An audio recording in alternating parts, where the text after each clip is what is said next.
మోసపోయేవాడు ఉంటే మోసం చేసే వాళ్లకు కొదవే లేదు ఈ దునియాలో. కాస్త నమ్మితే చాలు ప్రపంచం మొత్తం నాదే, అమ్ముతా కొంటావా అని వేలం కూడా వేసేవారు ఉన్నారు. తాజాగా అంతకు మించిన ఘటన వెలుగు చూసింది. దేశంలోని ది బెస్ట్ పోలీసింగ్ గా పేరొందిన తెలంగాణ కాకి వనంలోనే ఓ నకిలీ కాకి, అది కూడా డిప్యూటీ సీఎం పర్యటనలో భయపడింది ఓ నకిలీ ఐపీఎస్ భాగోతం. పార్వతీపురం మన్యం జిల్లాలో డిప్యూటీ సీఎం పవన్ కళ్యాణ్ పర్యటనలో సెక్యూరిటీ లోపం కనిపించింది.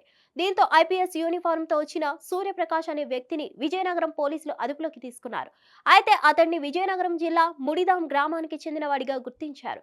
కాగా గత ఏడాది ఐపీఎస్ కు సెలెక్ట్ అయ్యానని స్థానికులకు చెప్పిన సూర్యప్రకాష్ ట్రైనింగ్ లో ఉండి పవన్ కళ్యాణ్ పర్యటన కోసం వచ్చానని ఆ వ్యక్తి చెప్తున్నాడు. ఇక్కడ మరో విషయం ఏంటంటే, తన సొంత కార్ ఇంటి దగ్గరే విడిచిపెట్టి వేరే కార్లో విజయనగరం నుంచి హైదరాబాద్ వెళ్లేందుకు ప్రయత్నించిన సూర్యప్రకాష్ ను విజయనగరం సరిహద్దులో పోలీసులు అదుపులోకి తీసుకున్నారు. అయితే సూర్యప్రకాష్ ఎస్కేప్ అయ్యేందుకు స్థానిక AR constable సహకరించాడు.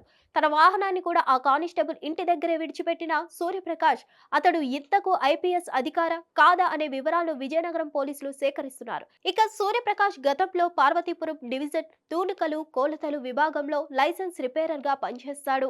Deputy CM Pawan Kalyan మన్యం పర్యటనలో భద్రత లోపంపై హోంమంత్రి ఫైర్ అయ్యారు. తీవ్ర ఆగ్రహం వ్యక్తం చేశారు. వై కేటగిరీ భద్రతలో ఉన్న పవన్ కళ్యాణ్ చుట్టూ తిరిగారు బలివాడ సూర్యప్రకాష్ రావు. ఐపీఎస్ యూనిఫామ్ లో ఉన్న అధికారికి సెల్యూట్ కొట్టి ఫోటోలు దిగారు కొందరు అధికారులు. ఈ ఘటనపై విచారణకు ఆదేశించారు హోంమంత్రి వంకలపూడి అనిత. డిప్యూటీ సీఎం పవన్ కళ్యాణ్ భద్రత లోపంపై దర్యాప్తు చేసి కఠిన చర్యలు తీసుకుంటామని వార్నింగ్ ఇచ్చారు హోంమంత్రి అనిత. దీనిపై విచారణ చేయాలని ఆదేశించారు. కాగా పార్వతీపురం మన్యం జిల్లా డిప్యూటీ సీఎం పవన్ కళ్యాణ్ పర్యటనలో ఐపీఎస్ యూనిఫామ్ తో వచ్చిన సూర్యప్రకాష్ అనే వ్యక్తిని అదుపులోకి తీసుకొని దర్యాప్తు చేస్తున్నారు విజయనగరం పోలీసులు. హిట్ టీవీ యాప్ ని డౌన్లోడ్ చేసుకోండి. ఇందులో short news, live news, entertainment movies అన్ని అవైలబుల్ గా ఉన్నాయి. Please download Hit TV app. Hit TV app. Hit TV యాప్ని ఫ్రీగా డౌన్లోడ్ చేసుకోండి.